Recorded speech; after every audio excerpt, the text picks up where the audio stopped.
The polio vaccine campaign begins in Gaza a day before an expected pause in fighting. VOA's Christina Manenti has more. Gaza's health ministry says it has begun a 3-day campaign to inoculate children in Gaza against polio and prevent the spread of the virus. It starts a day before the large-scale vaccine rollout and planned pause in fighting agreed to by Israel and the United Nations World Health Organization. Health workers aim to administer vaccines to some 640,000 Palestinian children. The campaign comes after the first polio case in 25 years in Gaza was discovered this month in a 10-month-old. Meanwhile, Palestinians in both the Hamas-governed enclave and the occupied West Bank are reeling from Israel's ongoing military offensives. Christina Manenti, VOA News.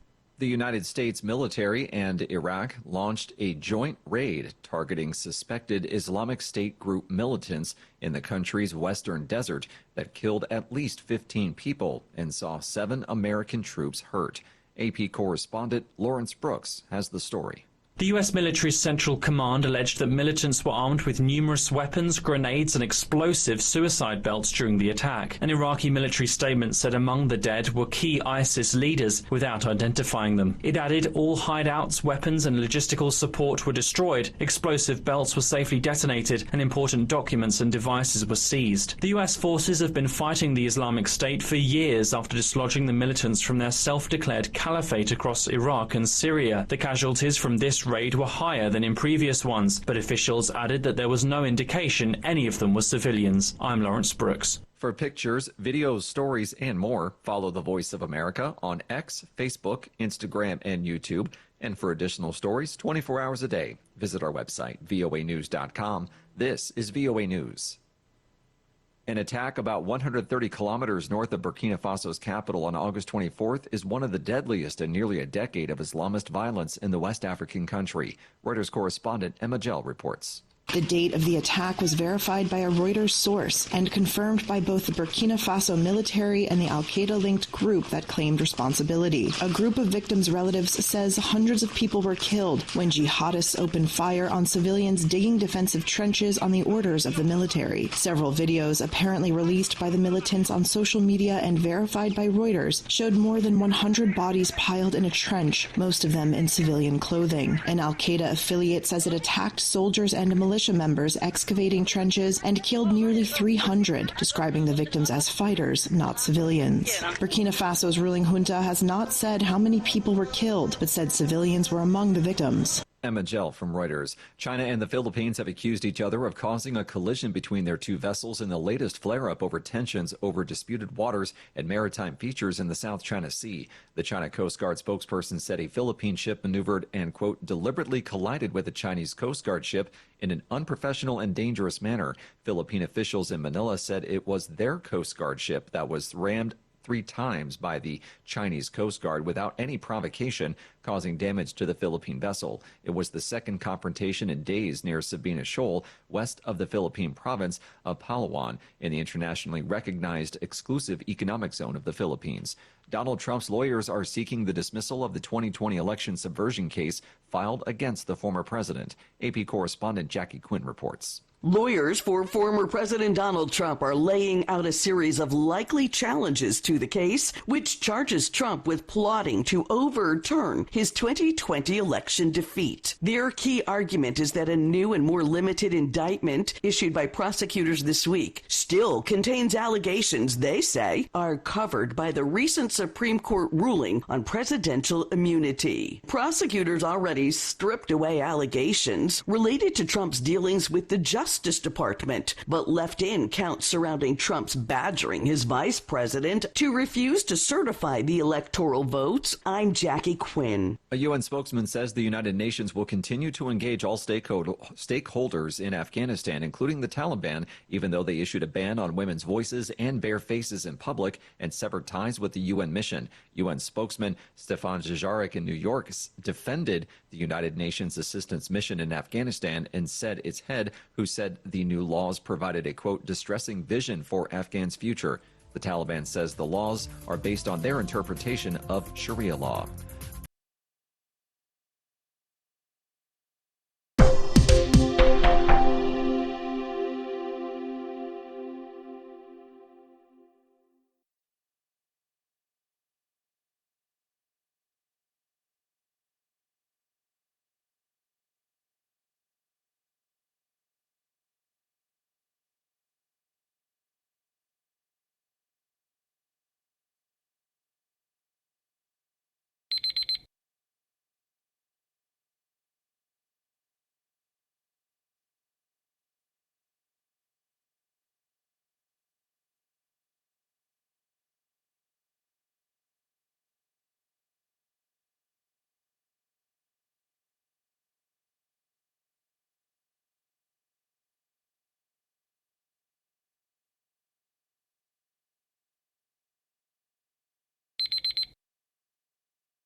Thank you for watching. Can you do me a favor? Please leave a comment in the comment section below. That would really help. Thank you, and see you again soon.